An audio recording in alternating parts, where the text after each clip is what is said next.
And joining us virtually at this time on the News Hour is Debo Adeniran. He is the Executive Director, Center for Anti-Corruption and Open Leadership, to give us his perspective on the Tinubu's anti-corruption fight. Welcome to the News Hour. Thank you very much, my sister.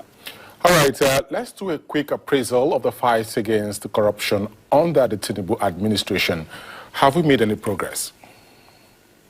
Thank you very much. We have not made much progress to the extent that all the legal instruments that should control corruption, that should prevent corruption, have not been implemented in a way that they should be implemented. You have Act 2, for example, that is Anti-Corruption and Transparency Unit, that's supposed to be domiciled with the ICPC. It's supposed to control the inflow and outflow of resources on maybe procurement or in all the MDAs. That has not been effective. Otherwise, most of the corruption cases that we hear occur in all these MDAs wouldn't have been there. Then even the question of getting Nigerians to register under BVN doesn't seem to be functioning the way it is expected anymore, because we learned that humongous amount of money still pass through financial institutions, despite the registration under BVN, and banks still allow such things to go through. We have school money laundering still take place, because how on earth will Better Edu be able to do what, our agency is able to do what was attributed to her? If indeed it occurred that way, it means that Act 2 had not been working. It means that BVN had not been working. It means that School Moon had not been working. These are instruments that are supposed to prevent corruption. Why should it happen? Then there seems to be selective, treatment of cases by the anti-corruption agencies.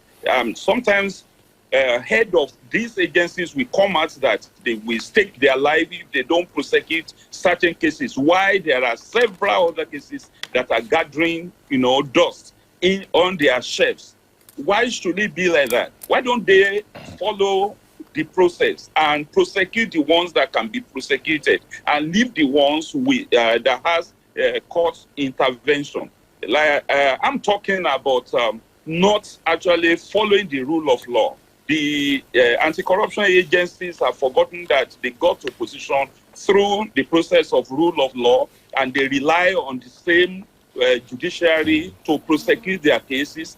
They will now leave essential cases and pursue inanities. All of these will not help in prosecuting corruption. Yes, you have reported that there is a marginal difference between what used to be and what it is now by TI, that is Transparency International Corruption Perception Index. That is commendable. But then there are still areas where the administration has not performed well. There is administrative corruption, there is governance corruption, there is judicial corruption, there is so many types of corruption. Then the drivers of corruption is still there. Greed by our leaders, problem of ego, problem of avariciousness. And when people just decided they have to live large, even when the economy, the income is shrinking. Yes. Thank you so much. I'm afraid we'll have to let you go at this time. Thank you so much for joining us. All right.